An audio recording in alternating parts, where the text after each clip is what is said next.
Ô Dan, eu fiquei sabendo aí que por conta das questões que têm acontecido na Rússia e na Ucrânia, existe a possibilidade do Nikita Mazepin acabar se ausentando da Haas por conta disso tudo, né? Da saída da Uralkali e tudo Sim. mais.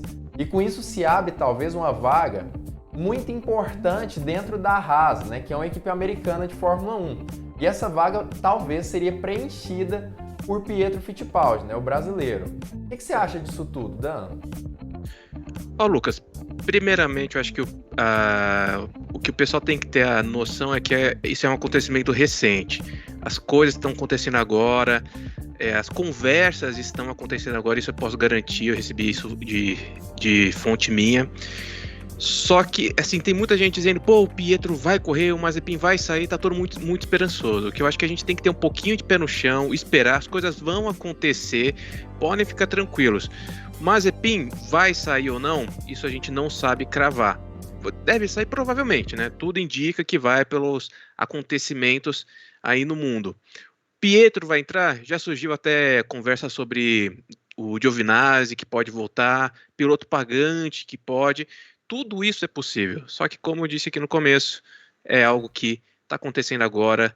Já houve conversas com o Pietro entre a equipe. Então, vamos aguardar um pouco, vamos esperar algumas semanas, porque daqui a pouco tudo será decidido e a gente vai saber, provavelmente antes dos testes já do Bahrein. Legal. Você acredita que já antes agora dos testes do Bahrein já deve acontecer algum tipo de coisa, já deve ser anunciado. E aí, se o Nikita Mazepin realmente saiu, o próximo piloto que vai andar no restante do ano, ou pelo menos nas primeiras etapas, já deve assumir o carro, então, agora nesse próximo teste do Bahrein. É isso que você acredita que deve acontecer?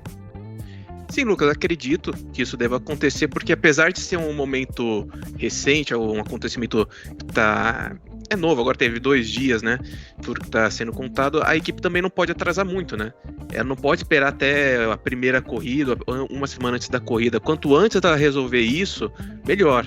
E como os treinos do Bahrein vão acontecer aqui em uma semana e meia, mais ou menos, então acho que daí tá o tempo certo, já tem 2 semanas para trabalhar e até aí teremos o resultado. Legal. Outra coisa que eu vi, que assim eu fiquei pensando, Dan, é que o próprio Enzo Fittipaldi hoje, ele chegou a mostrar os novos patrocínios dele, né? E Sim. são diversos, que você pode falar bem melhor pra gente. E assim, tá aí na tela, né, o carro do Enzo. Quais patrocínios são esses? E aí depois eu vou fazer uma pergunta sobre o Pietro, sobre isso Sim, também. sim. Não, tranquilo. Ó, tem a OAK, aquela empresa de açaí do Felipe Massa, né? Que o Felipe Massa é sócio. Tem a Claro, que já está com os garotos há bastante tempo. Tem também a Snapdragon, que tá junto ali com a Claro, né? Elas já fizeram até parceria na Stock Car, o que eles chamam de collab, né? Agora está acontecendo mesmo. Baterias Mouras, que também já é de longo tempo da família Fittipaldi. A Gate IO, ou Gate IO, não sei pronunciar esse nome, pessoal, até peço desculpa aí para quem entende, eu não sei como pronuncia, que é uma empresa de onde você negocia criptomoedas, né, NFT, essas coisas, e todos esses são patrocinadores minor, né, são patrocinadores pequenos. E aí também tem agora o Banco do Brasil, que é o patrocinador master, que é o que está colocando mais dinheiro aí para apoiar o Enzo Fittipaldi. E é muito bacana, né, ver essas empresas entrando, principalmente assim, apesar dessas que não são Banco do Brasil serem menores, são empresas que não são brasileiras, né, a maioria delas. Tem a Sim. Moura e outras empresas aí, mas a maioria não é brasileira. E assim, pensando na desvalorização do real, isso de certa forma é interessante, né, para o Enzo Fittipaldi. Mas eu fico pensando assim, o Pietro, ele é conhecido sim por ter boas empresas, né, financiando ele no esporte, mas que talvez não sejam fortes o suficiente para manterem ele na Fórmula 1. E talvez isso seja um problema, né, para ele num longo prazo, ou talvez até mesmo para a entrada dele desse ano especificamente. O que você acha disso, Dan? Ó, primeiramente, esse patrocínio aí do Banco do Brasil, os outros que são menores, eles não entraram. O pessoal tem dito muito isso. Ah, será que vai patrocinar o Pietro também na Fórmula 1? É aquele negócio, calma, pessoal, é um assunto recente. Ele não. As negociações não foram baseadas em levar o Pietro também para a Fórmula 1. Claro, Banco do Brasil está tendo conversa também com o Pietro para ajudar ele. Tá. Não sei se vai apoiar na ELMS, pode ser que sim, pode ser que ele tenha conseguido, através desse patrocínio, correr nessa categoria. Mas tudo levado para a Fórmula 1, se vai ter alguma negociação agora, vai estar tudo acontecendo essa semana, na próxima. Então, aquele negócio, vamos aguardar, porque está tudo muito novo, principalmente nessa parte do patrocínio. É um choque, uma reviravolta na vida deles. Sim, exatamente. E assim, acaba que existem oportunidades que talvez sejam mais financeiramente estáveis, né, para a Haas de certa forma. Na minha percepção, o Pietro é indubitavelmente um dos melhores pilotos da academia, assim, próximos ali da academia Ferrari, né? Tem diversos pilotos, mas ele é um grande piloto, né? Um cara muito talentoso.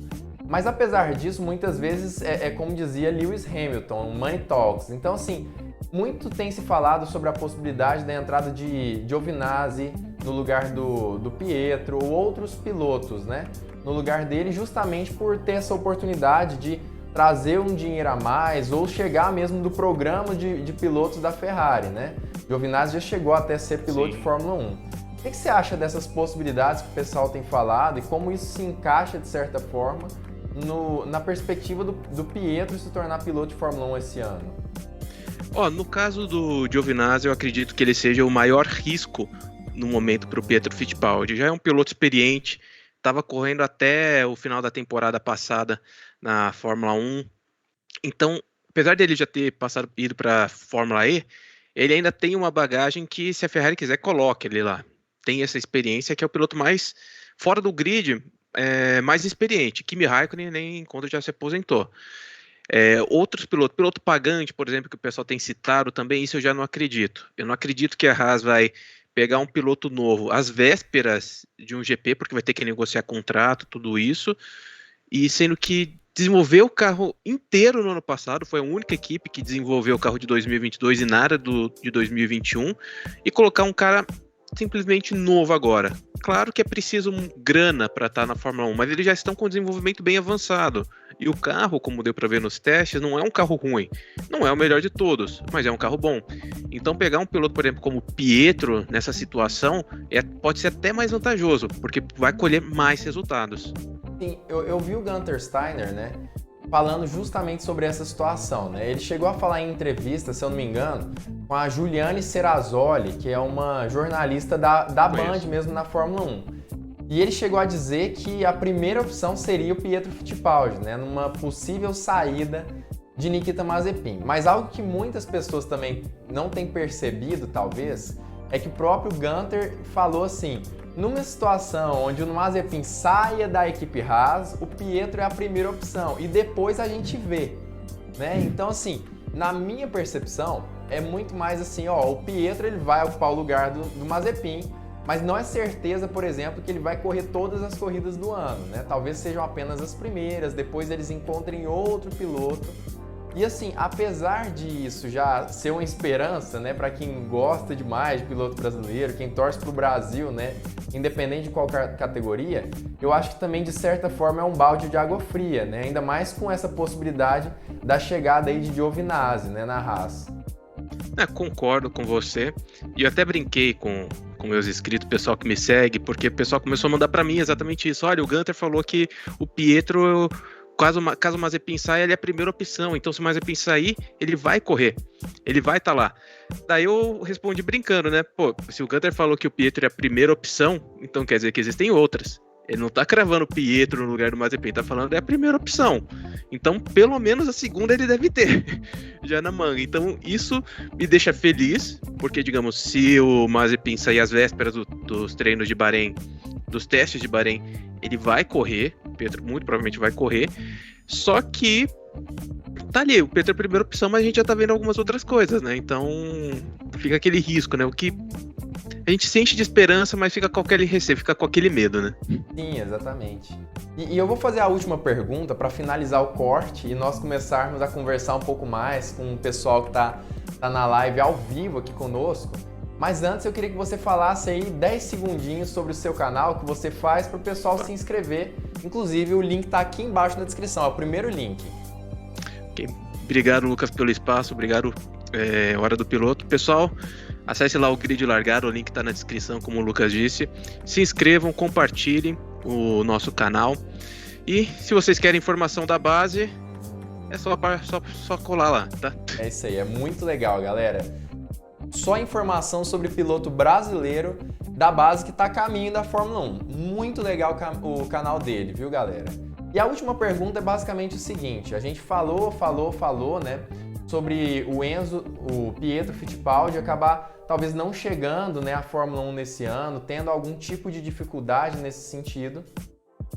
Mas para você, quais são as maiores dificuldades, assim, os maiores obstáculos, né, do Pietro nessa possível substituição se o Nikita Mazepin realmente sair da Fórmula 1? Você acha que talvez seja problemas financeiros por conta da alta do dólar, ou talvez é problema de talento, ele não é um piloto tão talentoso assim? O que você acha disso tudo? Eu acredito que o maior problema para o Pietro Fittipaldi será a parte financeira. Porque uma coisa é todos esses patrocinadores estarem junto com o Enzo, alguns podem estar alguns estão junto com o Pietro, porém o valor da Fórmula 1 é totalmente diferente. Fórmula 2, eu acho que a Charu está cobrando o quê? No máximo 1,8 milhões de euros. Fórmula 1 já chega a 10 milhões. Então uma diferença absurda. Acho que essa é a maior dificuldade do Pietro. Em relação ao carro, eu acho que não teria tanta dificuldade. No final do ano passado ele testou com os carros da Fórmula 1 e a equipe elogiou o trabalho do piloto brasileiro, dizendo que foi excelente. Dentro da equipe, todos chegaram à conclusão de que o Pietro é mais piloto que Mazepin e Schumacher. Então ele entende mais essas coisas. Pegar um carro daquele, fazer um trabalho até melhor que os pilotos que correram a temporada toda, isso é sensacional. Claro, tem um carro novo em 2022 da Fórmula 1, mas isso é para todo mundo. Então isso até equilibra, isso até melhora para ele, porque agora vai começar tudo junto, entendeu? Então, eu acho que o Pietro, dificuldade financeira, mas dificuldade esportiva, acho que ele não vai ter tanta não. E outra coisa, porque eu me lembrei aqui até de uma pergunta que um inscrito fez, se eu não me engano, antes de ontem. Ele falou o seguinte: com essa guerra, né, entre Ucrânia e Rússia, acaba que o restante do mundo entra junto, né, da Ucrânia em apoio e tudo mais. E muitas pessoas têm falado sobre a possibilidade até mesmo de algumas empresas americanas acabarem financiando, de certa forma, a Haas, na tentativa mesmo de não permitir, né, que a Uralkali continue financiando a equipe, que Nikita Mazepin não continue, né, pilotando em uma equipe americana. E muito tem se falado sobre a possibilidade até mesmo de uma empresa americana acabar ajudando o Pietro de certa forma, ou até talvez empresas grandes brasileiras como bancos. Muito tem se falado sobre o Banco do Brasil, e eu cheguei a ouvir até mesmo sobre o Nubank ou algo nesse sentido. O que você acha disso tudo, Dan? Eu realmente não acredito na possibilidade de uma empresa americana apoiar a Haas justamente por causa dessa situação toda. O que eu acredito vai ser aquela pressão política para tirar o Mazepin, que por causa dessa guerra, eu acredito sim, ele deve sair. Até a Federação Russa já fez um pedido para suspender a licença dos pilotos russos. Então, uma empresa americana apoiar Pietro, apoiar a Haas justamente por causa da guerra, isso agora eu não acredito muito não. Acredito mais em uma empresa como a Andretti tentar comprar a Haas, que surgiu também. Mas eu também acho que é uma possibilidade muito remota. E lembrando aqui, para quem não sabe, meu sobrenome é Makarenko, eu tenho descendência ucraniana. Então estou verificando a situação bem de perto a essa situação triste. Mas é isso aí, vamos voltar aí pro automobilismo agora que eu já saí um pouquinho do lugar. É muito difícil, né, Dan? Infelizmente isso tem acontecido, né? A gente se solidariza aí por todos os cidadãos ucranianos, inclusive da sua descendência e da sua família. Obrigado. E infelizmente isso tem acontecido, situação muito triste mesmo, e que a gente só tem a lamentar, né, Dan? Mas o corte fica por aqui. Se você quiser assistir a live inteira, tem no meu canal, sempre com o Dan aqui do Grid de Largada. Nós vamos fazer mais lives, provavelmente vai ser semanalmente que nós vamos estar aqui presentes. Então não perde a oportunidade de participar das lives, mas fica tranquilo, eu sempre trago um resumo rápido para vocês no canal Hora do Piloto. E claro, fique ligado porque muito em breve nós teremos mais uma Hora do Piloto!